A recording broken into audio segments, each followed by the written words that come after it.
ഒരു ചേച്ചീനെ കയറി ഒരുത്തം പിടിച്ച് ഇത് പെണ്ണുങ്ങളും ആണുങ്ങളും കൂടിയൊക്കെ അവനെ എടുത്തിട്ട് ഇടിച്ചോണ്ടിരിക്കുക അവിടെ ഇട്ടുണ്ട്. ഉത്തർപ്രദേശിലെ ലോക്കൽ ട്രെയിനിൽ കയറി ഒരു യാത്ര. വാരണാസിയിലേക്കുള്ള വഴി തെറ്റി ഉൾഗ്രാമങ്ങളിലൂടെ അലഞ്ഞു തിരിഞ്ഞ് വാരണാസിയിലേക്ക് ഒരു യാത്ര. ഈ ഒരു റൂട്ടിലൂടെ നിങ്ങൾ ഒരിക്കലും യാത്ര ചെയ്യാൻ പാടില്ല. ഭയങ്കര പേടിപ്പെടുത്തുന്ന ഒരു അനുഭവമായിരുന്നു. ആൾക്കാരെ കണ്ടാൽ തന്നെ നമുക്ക് പേടിയാവും. ചുട്ടുപൊള്ളുന്ന കാലാവസ്ഥയുള്ള ഗ്രാമങ്ങളിലൂടെയാണ് ഈ ഒരു ട്രെയിൻ കടന്നു പോകുന്നത്. വെള്ളക്കുപ്പിയിൽ വരെ നനഞ്ഞ തുണി വെച്ചാലേ വെള്ളം കുടിക്കാൻ പറ്റുള്ളൂ, ഇല്ലെങ്കിൽ പഴുത്ത അവസ്ഥയായിരിക്കും. കഴിഞ്ഞ കുംഭമേള നടന്ന പ്രയാഗ്രാജിലൂടെയാണ് നമ്മുടെ ഈ യാത്ര വാരണാസിയിലേക്ക്. അങ്ങനെ നമ്മൾ വന്നിറങ്ങിയ സ്റ്റേഷൻ ഇതാണ്. ഇവിടുന്ന് നമുക്ക് വാരണാസിക്ക് ട്രെയിൻ ഇല്ല. അങ്ങനെ നമ്മൾ ഇവിടുന്ന് ഒരു ഓട്ടോ വിളിച്ചിട്ട് അടുത്തൊരു റെയിൽവേ സ്റ്റേഷനിൽ പോയാലേ ട്രെയിൻ കിട്ടുള്ളൂ എന്ന് പറഞ്ഞു. അപ്പോൾ ഈ ഒരു ഓട്ടോക്കാരൻ അവിടം വരെ 150 രൂപയാണ് റെയിൽവേ സ്റ്റേഷൻ വരെ പറഞ്ഞത്. അങ്ങനെ ഞങ്ങൾ ഇതിൽ കയറിപ്പോയി. വാരണാസിക്ക് ഫസ്റ്റത്തെ ട്രെയിൻ ഈ ഒരു റെയിൽവേ സ്റ്റേഷനിൽ നിന്നാണ് കാണിച്ചത് നമ്മൾ വന്ന സമയത്ത്. അപ്പോൾ നമ്മൾ നേരെ ഇവിടെ വന്ന് ഇതിനകത്ത് കയറിയപ്പോൾ തന്നെ നമുക്കൊരു 8ന്റെ പണി കിട്ടി. നമ്മൾ ഫോൺ ചാർജ് ചെയ്യാൻ നോക്കിയിട്ട് ചാർജ് കയറണില്ല. അപ്പുറത്തെ പ്ലഗ് പോയിന്റിൽ മാറി ഒന്നും കൂടി കുത്തി നോക്കണം. ചാർജ് കയറണില്ല എന്നുണ്ടെങ്കിൽ കേബിൾ പോയതാവാനാ, ഫോണിന്റെ പിന്ന് പോയതാവാനാ ചാൻസ് ഉണ്ട്. അത് റെഡിയാക്കാതെ ഇനി നമ്മൾ ഈ ഫോണുമായിട്ട് പോയിട്ട് കാര്യമില്ല. കാരണം ചാർജ് ഇല്ലാതെ ഫോൺ ഓഫ് ആയി കഴിഞ്ഞാൽ നമ്മുടെ പരിപാടികളൊന്നും തന്നെ നടക്കില്ല. അങ്ങനെ ഞങ്ങൾ തിരിച്ചിറങ്ങി. ഇനി ഇവിടുന്ന് ഒരു അടുത്ത ഓട്ടോ പിടിച്ച് അടുത്തൊരു ആപ്പിളിന്റെ ഒരു സർവീസ് സെന്റർ കാണിക്കുന്നുണ്ട്. അവിടെ പോയി നമുക്ക് ഫോണിന്റെ ആണോ ചാർജറിന്റെ ആണോ എന്ന് ചെക്ക് ചെയ്യണം. ഓട്ടോക്കാരന് കസ്റ്റമറിനെ കിട്ടിയ സന്തോഷത്തിൽ പെട്ടെന്ന് തന്നെ പിടിച്ച് കയറ്റി. പക്ഷെ ആകെ 5 കിലോമീറ്റർ എന്തോളം. അവന് 200 രൂപ പറഞ്ഞത്. അത് ഇച്ചിരി ചാർജ് കൂടുതലാണ്. പക്ഷെ നമുക്ക് പെട്ടെന്ന് പോയിട്ട് തിരിച്ച് വന്നു കഴിഞ്ഞാൽ ട്രെയിൻ കിട്ടാനുള്ള ചാൻസ് നമുക്ക് കൂടുതലാണ്. ഒരു 10-20 മിനിറ്റ് സമയമുണ്ട് ഇനി. ഇതാണ് നമ്മുടെ ആപ്പിളിന്റെ സർവീസ് സെന്റർ. നമ്മളിവിടെ വന്നിട്ട് ഒരു കേബിൾ എടുത്തിട്ട് മാറ്റി കുത്തി നോക്കിയപ്പോൾ തന്നെ ഫോൺ സെറ്റായി. കേബിള് പോയതായിരുന്നു. ചെറിയ സമയങ്ങൾ കൊണ്ട് കേബിള് വാങ്ങിയ ഒരു 1900 രൂപ പൊട്ടി. അതും എൻ്റെ കയ്യിലുള്ള കേബിൾ ഒറിജിനൽ കേബിളാണ്. അതിന്റെ വാറണ്ടി കഴിഞ്ഞിട്ടില്ല. പക്ഷെ അതിന്റെ ബില്ലിരിക്കണ വീട്ടിലാണ്. അതുകൊണ്ട് പിന്നെ കാര്യമില്ല. ഇനിയിപ്പോൾ വീട്ടിലെത്തിയിട്ട് ആ ബില്ലെടുത്തിട്ട് ആ സാധനം മാറ്റി വേറെ ഒരെണ്ണം കൂടി വാങ്ങാനേ പറ്റുള്ളൂ. അങ്ങനെ നമ്മൾ അടുത്ത ഓട്ടോ വിളിച്ച്. ഇത് നമ്മളിനി 3ാമത്തെ റെയിൽവേ സ്റ്റേഷനിലാണ് പോണത്. നമ്മളിന്ന് ആഗ്രയിലുള്ള മിക്ക റെയിൽവേ സ്റ്റേഷനിലും കയറുമെന്ന് എനിക്ക് തോന്നുന്നത്. ഇനിയിപ്പോൾ അടുത്ത ട്രെയിനുള്ളത് 3ാമത്തെ റെയിൽവേ സ്റ്റേഷനാണ്. അവിടെ ചെന്നാലേ നമുക്കിനി 8:45 ഒരു ട്രെയിൻ ഉണ്ട്, അത് കിട്ടുള്ളൂ. അങ്ങനെ നമ്മൾ ഇവിടെ വന്ന് ഈ ഒരു ഓട്ടോയിൽ ഇവിടെ വന്ന് ഇറങ്ങിയിട്ട് ഇനി നമുക്ക് ഇവിടുന്ന് ബസ്സുണ്ട്. ഇവിടുന്നുള്ള ബസ്സിൽ കയറിയിട്ട് ഒരു 10-25 മിനിറ്റ് 30 മിനിറ്റ് കാണിക്കുന്നുണ്ട്. അവിടെ ചെന്നാലും നമുക്ക് അവിടുന്ന് ട്രെയിൻ കിട്ടും. ആ ട്രെയിൻ കയറി വേണം നമുക്ക് വാരണാസിക്ക് പോകാനായിട്ട്. ഈ കാണുന്ന ബസ്സാണ്. ഈ കാണുന്ന ബസ്സിൽ കയറി വേണം നമുക്ക് കയറി പോകാനായിട്ട്. ഈ ഒരു സ്ഥലത്തിന്റെ പേര് വന്നത് ബിജിൽഗർ, അങ്ങനെയാണ് ഈ ഒരു സ്ഥലത്തിന്റെ പേര്, ബിജിൽഗർ അങ്ങനെ എന്തോ. ഇവിടുന്ന് ബസ് കയറി നമ്മൾ തുണ്ട്ലെ എന്ന് പറയുന്ന ഒരു റെയിൽവേ സ്റ്റേഷൻ ഉണ്ട്. അവിടെ ചെന്നിട്ട് അവിടുന്ന് വേണം വാരണാസിക്ക് കയറാനായിട്ട്. അപ്പോൾ ഈ കാണുന്ന ബസ്സിലാണ് നമുക്ക് അങ്ങോട്ട് പോകാനുള്ളത്. 10-25 മിനിറ്റ് ഉള്ളതെന്നാണ് പറഞ്ഞത്. ഇതാണ് ബസ്സിന്റെ കണ്ടക്ടർ. അയാളെ നമ്മളെ യൂട്യൂബ് വീഡിയോയിൽ കാണണമെന്ന് പറഞ്ഞ് വീഡിയോ എടുപ്പിച്ചതാണ് കേട്ടോ പുള്ളി. അപ്പോൾ ഇതാണ് നമ്മുടെ ഡ്രൈവർ. അയാൾ പറഞ്ഞ 10-25 മിനിറ്റ് കൊണ്ട് എത്തുന്ന. ഇപ്പോൾ നമ്മൾ 7 മണിയായി ബസ്സിൽ കയറാൻ നേരം. ഇവിടെ അങ്ങനെ 7 മണിയായിട്ട് ഇരുട്ടൊന്നും വീണിട്ടില്ല കേട്ടോ. നല്ല വെട്ടമുണ്ട്. ചെറിയൊരു ടൗൺ ആണ്. പോലീസുകാർ ഇവിടെ മൈക്കൊക്കെ വെച്ചാണ് ഓരോ കാര്യങ്ങൾ, ട്രാഫിക് കാര്യങ്ങളൊക്കെ ഇങ്ങനെ വിളിച്ചു പറഞ്ഞുകൊണ്ടിരിക്കുന്നത്. കയറിയിരുന്ന് അരമണിക്കൂർ കഴിഞ്ഞിട്ട് പോകുമ്പോൾ ബസ് എടുക്കണല്ലോ. ഇവനോട് ചോദിച്ചപ്പോൾ ഞങ്ങൾ 2 ആൾ മാത്രമേ ഇതിനകത്ത് ഇപ്പോൾ കയറിയിട്ടുള്ളൂ. ഒരു 5-8 പേര് കയറാതെ അവൻ വണ്ടി എടുക്കൂലെന്ന് അവൻ പറയണത്. നമുക്കാണെങ്കിൽ ട്രെയിൻ 8:45 ട്രെയിനും ഉണ്ട്. അവനോട് ചോദിച്ചപ്പോൾ ഇപ്പം എടുക്കും എന്ന് പറഞ്ഞ് നമ്മളിവിടെ പിടിച്ചിരുത്തിക്കൊണ്ടിരിക്കുക. വേറെ ആൾക്കാരാണെങ്കിൽ ഇതിൽ വന്ന് കയറണില്ല. ഇനി വേറെ ഭാഗത്തുനിന്ന് പെട്ടെന്ന് പോകണ ബസ് വല്ലതും ഉണ്ടോയെന്നും അറിയില്ല. ലാസ്റ്റ് അവൻ 7 മണിക്ക് കയറിയ ഞങ്ങൾ 8 മണിയായപ്പോൾ അവൻ വണ്ടി എടുത്തത്. ഞാൻ പിന്നെ ഫോണിൽ കുറേ വീഡിയോ എഡിറ്റ് ചെയ്യാനുണ്ടായിരുന്നു കാരണം അതും എഡിറ്റ് ചെയ്തിരുന്നു, ശ്രദ്ധിച്ചില്ല. അങ്ങനെ ഇപ്പൊ ബസ്സിൽ കുറച്ച് ആൾക്കാരൊക്കെ കയറിയിട്ടുണ്ട്. ഇവരിരുന്ന് കണ്ടക്ടറിനെയും ഡ്രൈവറിനെയും തെറി പറയും. നമുക്ക് ആദ്യം എന്താ സംഭവം എന്ന് മനസ്സിലായില്ല. ഈ ബസ് ടൗണിൽ കൂടി ആള് കുറവാന്ന് പറഞ്ഞ് ഇവന്മാർ പോയ വഴിയിൽ കൂടി പിന്നെയും കറക്കിക്കൊണ്ടിരിക്കുക. ഇവർക്ക് നമ്മുടെ ഇവിടുത്തെ പോലെ റൂട്ടും കാര്യങ്ങളൊന്നുമില്ല. ആള് കയറണവർ ഇവർ ടൗണിൽ കിടന്ന് കറങ്ങിക്കൊണ്ടിരിക്കും. 2-3 വട്ടം കറക്കി 1 മണിക്കൂറോളം വേസ്റ്റ് ആയി കഴിഞ്ഞപ്പോൾ ആൾക്കാർക്ക് മനസ്സിലായി. അങ്ങനെ ഇവരിവിടെ ഇരുന്ന് തെറിയാണ് കണ്ടക്ടറിനെയും ഡ്രൈവറിനെ. ഈ 10-15 മിനിറ്റ് 25 മിനിറ്റ് കൊണ്ട് റെയിൽവേ സ്റ്റേഷനിൽ എത്തുമെന്ന് പറഞ്ഞാൽ ഈ ഇരിക്കുന്ന കംപ്ലീറ്റ് ആൾക്കാർ അവരെ തെറി പറഞ്ഞുകൊണ്ടിരിക്കുകയാണ്. 10-25 മിനിറ്റ് കൊണ്ട് റെയിൽവേ സ്റ്റേഷനിൽ എത്തുമെന്ന് പറഞ്ഞതായി. എന്താ അവസ്ഥയെന്നൊന്ന് ആലോചിച്ച് നോക്ക്. അവിടുത്തെ ട്രെയിൻ മിസ്സായിട്ട് നമ്മൾ ബസ് കയറി അടുത്ത സ്ഥലത്ത് വന്നതാണ്. അങ്ങനെ ഇവിടുത്തെ ട്രെയിൻ മിസ്സായി. സമയം കഴിഞ്ഞ് ഇപ്പം 9:15 സമയമായി. 7 മണിക്ക് ബസ്സിൽ കയറിയത് 25 മിനിറ്റ് എത്തുമെന്ന് പറഞ്ഞാൽ അവൻ ആ ടൗണിൻ്റെ അകത്തിട്ട് 2-3 കറക്കിയതാണ്. നല്ല ബ്ലോക്കായിരുന്നു. ബസ് അതിനകത്ത് വിട്ടുപോയി. ഇനിയിപ്പോൾ ഇവിടുന്ന് തിരിച്ചിനി നമ്മൾ വന്ന റെയിൽവേ സ്റ്റേഷൻ അങ്ങോട്ട് തന്നെ നമ്മൾ തിരിച്ചു പോകണം. അവിടുന്ന് ഇനി രാത്രി 12 മണിക്കാണ് ട്രെയിൻ ഉള്ളത്. ആ ട്രെയിനിൽ കയറി നമ്മൾ പിറ്റേ ദിവസം ഏകദേശം 2 മണിയെങ്കിലും ആകും നമ്മൾ വാരണാസി എത്താൻ നേരം. അങ്ങനെ നമ്മൾ റെയിൽവേ സ്റ്റേഷൻ്റെ അവിടുന്ന് വീണ്ടും ഒരു ഓട്ടോക്കാരൻ കണ്ട്. അയാൾ പറഞ്ഞ് 20 രൂപ കൊടുത്തു കഴിഞ്ഞാൽ ബസ് സ്റ്റോപ്പിലാക്കി തരാമെന്ന് പറഞ്ഞു. അങ്ങനെ അയാളെ കൊണ്ടുവന്ന് നമ്മളെ ഈ ഒരു ബസ് സ്റ്റോപ്പിലാക്കി തന്നു. ബസ് സ്റ്റോപ്പിൽ എത്തിക്കഴിഞ്ഞപ്പോൾ ഓട്ടോക്കാർ ഇടിയോടിടി. അവിടം വരെ ആഗ്ര റെയിൽവേ സ്റ്റേഷൻ വരെ ഒരുത്തന് 50 രൂപ പറയണം. അതിനകത്ത് എവിടെ കയറുമെന്ന് അറിയില്ല. ഒരുത്തന് 70 രൂപ പറയണം. ഇവന്മാർ തമ്മിൽ അടിയാവും ലാസ്റ്റ്. അങ്ങനെ ഞങ്ങൾ ഉറപ്പിച്ച് ഈ ഒരു ഓട്ടോയിൽ 70 രൂപക്ക്. ഇതിലാകുമ്പോൾ ഇരിക്കാൻ കുറച്ചെങ്കിലും സ്ഥലമുണ്ട്. മറ്റേതാണ് ഫുള്ള്. അതിൻ്റെ അകത്ത് കയറാൻ ഒരു മുട്ടുസൂചി കുത്താൻ പോലും സ്ഥലമില്ല. അതിൻ്റെ അകത്തേക്ക് അവൻ 50 രൂപയ്ക്ക് കയറാൻ പറയണത്. ഇനി ഇവിടുന്ന് നമുക്കൊരു 10, 25, 30 മിനിറ്റിൻ്റെ ഓട്ടോ ഉണ്ട്.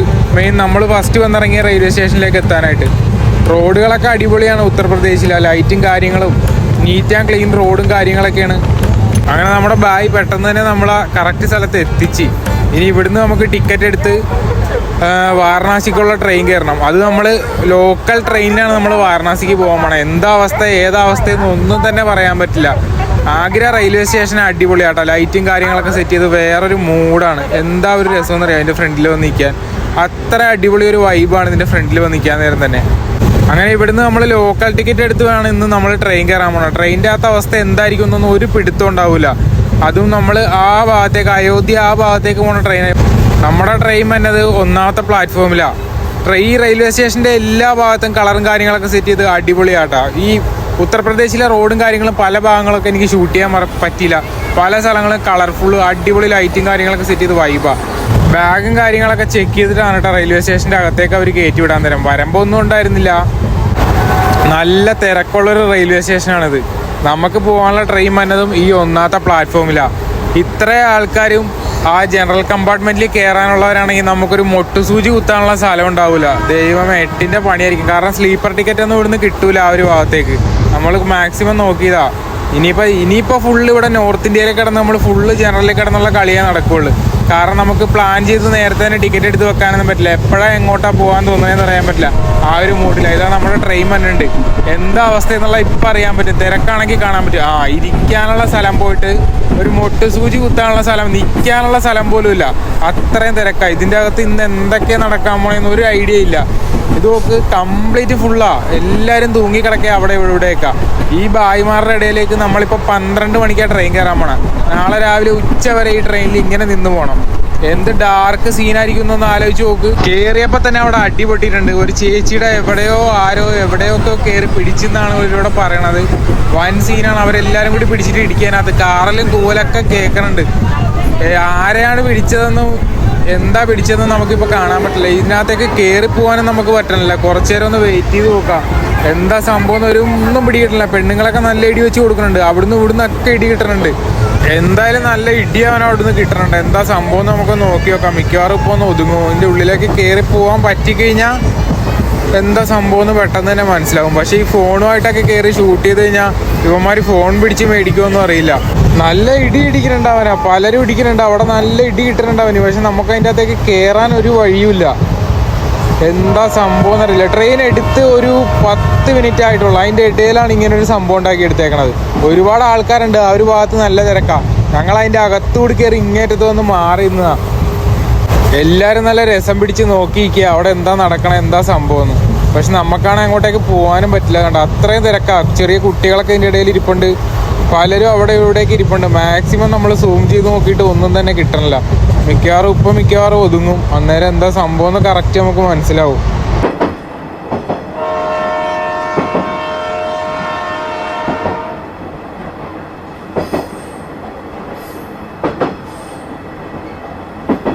ഒരു തുള്ളി സ്ഥലമില്ല. പിള്ളേരൊക്കെ അവിടെ ഇവിടെയൊക്കെ കിടന്ന് ഉറങ്ങണ അവസ്ഥ ഉണ്ടാവും. ഇത് ഈ നോർത്ത് ഇന്ത്യയിലെ ട്രെയിനിലെ അവസ്ഥയാണിത്. എന്നാ അവസ്ഥ ഇത്. മൊത്തം വഴിയിലും അവിടെ ഇവിടെയൊക്കെ കിടന്ന് ഉറങ്ങി. അതിൻ്റെ ഇടയിൽ വേറെ ഇടിയും ബഹളങ്ങളും.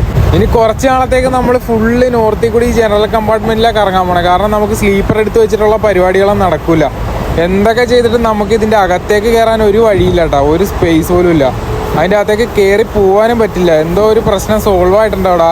ആൾക്കാരൊക്കെ അങ്ങോട്ടും ഇങ്ങോട്ടും മാറുന്നുണ്ട്. മിക്കവാറും ഇപ്പോൾ എന്താ സംഭവം എന്ന് കാണാൻ പറ്റും. TTR വന്നിട്ടുണ്ടോ പോലീസ് വന്നോന്ന് അറിയില്ല. മിക്കവാറും എല്ലാവരും അങ്ങോട്ടും ഇങ്ങോട്ടൊക്കെ ഓടി മാറുന്നുണ്ട്. അന്നേരം അടുത്തവൻ വിമലും സാധനം ശംഭു ഹാൻസൊക്കെ ആയിട്ട് ഒരുത്തം വന്നിട്ടുണ്ട്. ഇവരെ ഇവിടുന്ന് ഈ മെയിനായിട്ട് നോർത്ത് ഇന്ത്യയിൽ വന്നപ്പോൾ നമ്മുടെ കഴിഞ്ഞ ട്രെയിൻ യാത്രയിലൊക്കെ കണ്ടതാ. ഈ തിരക്കിൻ്റെ ഇടയിൽ ഒരു പ്രശ്നമില്ലാതെ അവൻ കയറി വന്നത് കണ്ടാ. കാരണം അവൻ്റെ ഈ സാധനം ഈ ആൾക്കാർ മൊത്തം വായിട്ട് ചവച്ചോണ്ടേ ഇരിക്കുക. അവൻ ഇതിൻ്റെ ഇടയിൽ നല്ല കച്ചവടം ഉണ്ടാവും. ഇവന്മാർ മൊത്തം ഈ സാധനം വായിലിട്ട് ഫുൾ ടൈം ചവച്ചോണ്ടിരിക്കുക ഈ സാധനം. ആ കാണുന്ന ചേച്ചീനെയാണ് മറ്റേ ആൾ കയറി പിടിച്ചത്. ആ മറ്റേ മുടി വളർത്തിയവൻ്റെ റൈറ്റ് സൈഡിൽ നിൽക്കണ ചേച്ചി. ആ ചേച്ചീനെയാണ് ആരോ പിടിച്ചത്. പിടിച്ചവനേതാ ഇടി കിട്ടിയവനേതാന്ന് നമുക്കറിയില്ല, അവനെ കാണാനില്ല. കുറച്ച് കഴിയുമ്പോൾ നമുക്ക് പോയി നോക്കാം. അങ്ങനെ ഇതാ സമയം രാവിലെ 3 മണിയായി. എല്ലാവരും അവിടെ ഇവിടെ നിലത്തൊക്കെ കിടന്ന് ഉറങ്ങി. ഇവിടുന്ന് നമുക്ക് അനങ്ങാൻ പറ്റില്ല. എവിടെയൊക്കെ സ്റ്റേഷൻ എത്തുന്നുണ്ട്. കയ്യിലാണെങ്കിൽ വെള്ളമില്ല, വെള്ളം വാങ്ങണമെന്ന് ആഗ്രഹമുണ്ട്. പക്ഷെ ഇറങ്ങിപ്പോയാൽ സീറ്റ് പോകും. പിന്നെ അവിടെ ഇവിടെയൊക്കെ പോയി തൂങ്ങി കിടക്കേണ്ടി വരും. അതാണ് വേറൊരു ഡാർക്ക്. ഞങ്ങൾ നാളെ ഏകദേശം 2:30-3 മണിയാവും വൈകിട്ട് അവിടെ എത്താനായിട്ട്. രാത്രി 12 മണിക്ക് കയറിയതാട്ടാ. പുറത്തുള്ള കാഴ്ചകളൊന്നും അങ്ങനെ വലിയ ക്ലിയർ ആയിട്ട് കാണാൻ പറ്റില്ല. പിന്നെ നമുക്ക് ഡോറിൻ്റെ അവിടെ പോയി നിൽക്കാനും പറ്റില്ല, സീറ്റ് പോകും. പിന്നെ ഈ ഒരു റൂട്ടിൽ നല്ല റേഞ്ച് ഉണ്ട് കേട്ടോ. നമ്മൾ കേരളത്തിൽ നിന്ന് ആഗ്ര വരെ വന്നിട്ട് നമുക്ക് പല സ്ഥലത്ത് റേഞ്ചിലായിരുന്നു. ഇവിടെ ഓക്കെയാണ്. ആഗ്രയിൽ വന്നിറങ്ങിയിട്ട് നമുക്ക് പണിയോട് പണിയാണ് കിട്ടിക്കൊണ്ടിരിക്കണം. അവിടുന്ന് നമ്മൾ ആഗ്രയിൽ നിന്ന് കയറിയ ട്രെയിൻ വീണ്ടും മാറിപ്പോയി. ഇത്രയും നേരം നമ്മൾ ഇരുന്ന ട്രെയിൻ നമ്മുടെ ട്രെയിനിലല്ലായിരുന്നു, വേറെ ട്രെയിനിലാണ്. ഇന്നത്തെ ദിവസം നമ്മൾ പോയ എല്ലാ വഴികളും പാളിച്ചായിരുന്നു. ഇവിടെയും പാളിച്ചായിരുന്നു. ഇനിയിപ്പോൾ ഇനി ഇവിടുന്ന് അടുത്ത ട്രെയിനുള്ള എപ്പോഴാണെന്ന് ചോദിച്ചറിയണം. എൻക്വയറിയിൽ വന്ന് ചോദിച്ചപ്പോൾ അടുത്ത ട്രെയിനുള്ളത് രാവിലെ 7:30. അതുവരെ നമ്മളിവിടെ വെയിറ്റ് ചെയ്യണം. എന്നിട്ട് പ്രയാഗ്രാജിൽ കയറിപ്പോണം, മറ്റേ കുംഭമേള നടന്ന സ്ഥലം. അവിടുന്ന് അടുത്ത വണ്ടി പിടിച്ച് വാരണാസിക്ക് വിടണമായിരുന്നു. അങ്ങനെ 6ാമത്തെ പ്ലാറ്റ്ഫോമിൽ വന്ന് നമ്മൾ വെയിറ്റ് ചെയ്തുകൊണ്ടിരിക്കുകയാണ്. നമുക്ക് പോകാനായിട്ടുള്ള ട്രെയിൻ വന്നു. പക്ഷേ ഇവിടുന്ന് അതിനു വേണ്ട ആൾക്കാർ കയറാനുണ്ട്. ഇതിൻ്റെ ഇടയിൽ ഈ ലഗേജൊക്കെ ആയിട്ട് കയറി എങ്ങനെ സീറ്റ് പിടിക്കുന്ന. പക്ഷേ ഈ ട്രെയിൻ ഇവിടുന്ന് എടുക്കുന്ന ട്രെയിൻ, അതിൻ്റെ അകത്ത് ആരും തന്നെ ഇല്ല. സീറ്റ് കിട്ടാനുള്ള ചാൻസും ഉണ്ട്. ഇനി ഇതിൽ കയറിയാൽ നമ്മൾ അവിടെ എത്താൻ, പ്രയാഗ്രാജിലെത്താൻ 6:30 അവിടുന്ന് പിന്നെ ഒരു 2 മണിക്കൂർ പോകാനുണ്ട് വാരണാസിയിലേക്ക്. ഇത് നമ്മുടെ ശ്രദ്ധക്കുറവ് കൊണ്ട് പറ്റിയൊരു പണിയാണ് കേട്ടോ ലാസ്റ്റ്. കാരണം ട്രെയിനിൻ്റെ നമ്പർ നോക്കിയില്ല. അതിൻ്റെ തൊട്ട് പുറകെയുള്ള ട്രെയിനായിരുന്നു നമുക്ക് വരേണ്ടത്.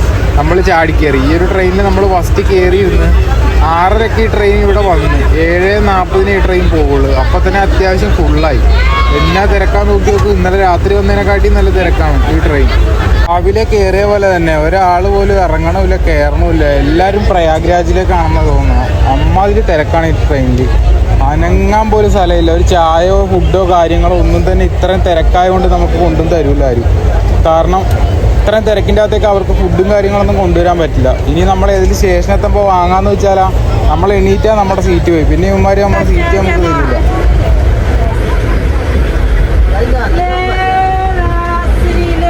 ഈ ഒരു റൂട്ടിലൂടെ ഒരിക്കലും വരാതിരിക്കുന്നതാണ് നല്ലത്. കാരണം കുഗ്രാമങ്ങളാണ് ഇവിടുത്തെ ഈ റെയിൽവേ സ്റ്റേഷനുകളെല്ലാം. ഭക്ഷണമോ കാര്യങ്ങളോ ഒന്നും തന്നെ കിട്ടൂല. ആകെ കിട്ടുന്ന സമൂസയാണ്, പിന്നെ വെള്ളം. വേറെ ഒരു സാധനം ഇവിടെ കിട്ടൂല. ഫ്രൂട്ട്സോ കാര്യങ്ങളോ ജ്യൂസോ ഒന്നും തന്നെ കിട്ടില്ല. ശരിക്കും പറഞ്ഞാൽ UP-യിലെ ഗ്രാമങ്ങളെന്ന് പറഞ്ഞാൽ അങ്ങനത്തെ ഗ്രാമങ്ങൾ. പുറത്തിറങ്ങി നിന്ന് കഴിഞ്ഞാൽ കത്തി കരിഞ്ഞു പോകും. അത്രയും വലിയ ചൂടാണ്. സഹിക്കാൻ പറ്റുന്നതിൻ്റെ അത്രയും വലിയ ചൂടാണ്. ഇവരൊക്കെ തലയിൽ തുണിയിട്ട് നടക്കണുണ്ട. കംപ്ലീറ്റ് ആൾക്കാരും തലയിൽ തുണി കിട്ടി മുഖം കെട്ടിക്കൊണ്ടാണ് ഇവിടെ നടക്കുന്നത്. അത്രക്കും വലിയ ചൂട്.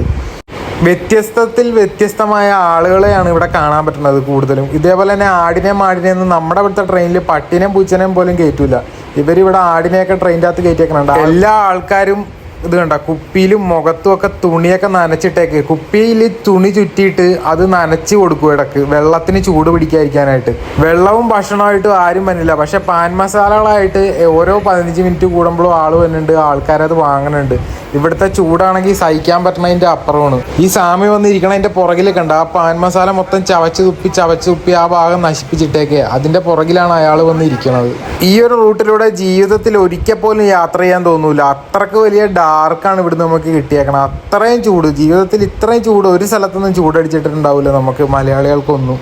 ഓരോ സ്റ്റേഷനൊക്കെ നിർത്തുമ്പോൾ നമുക്ക് കാണാൻ പറ്റും കടകൾ പോലും സ്റ്റേഷൻ്റെ അകത്ത് വളരെ കുറവാണ്. കടകളില്ല ശരിക്കും പറഞ്ഞാൽ. ഭക്ഷണമോ വെള്ളമൊന്നും അങ്ങനെ ആരും തന്നെ കൊണ്ടുവരില്ല. ഈ ഒരു ഭാഗത്തെ വീടുകളും കെട്ടിടങ്ങളൊക്കെ കണ്ട ജസ്റ്റ് വീടിൻ്റെ ഫ്രണ്ട് ഭാഗം മാത്രം ചില വീടുകൾ തേച്ചിട്ട് പെയിന്റ് അടിച്ചിട്ടുണ്ട്. ബാക്കി ഓരോരുത്തും തേപ്പും പരിപാടികളൊന്നുമില്ല, വെറുതെ ഇഷ്ടിക മാത്രം. അത് ഇവിടുത്തെ ആൾക്കാരുടെ വികസന ഇല്ലായ്മേൻ്റെ ഭാഗമാണെന്നോ ഇനി അത് ഇവിടുത്തെ ഡിസൈൻ ആണോന്നോ നമുക്ക് അറിയില്ല. അങ്ങനെ നമ്മൾ രാവിലെ 7:30 കയറിയതാ. വൈകിട്ട് 6:45 നമ്മൾ പ്രയാഗ്രാജിലെത്തി. ഇനി ഇവിടുന്ന് ഒരു 2-2.5 മണിക്കൂറുണ്ട് വാരണാസിക്കുള്ള ട്രെയിൻ. നമ്മുടെ താഴത്ത് ഈ കിടക്കണ നമുക്ക് പോകേണ്ട ട്രെയിനാണ്.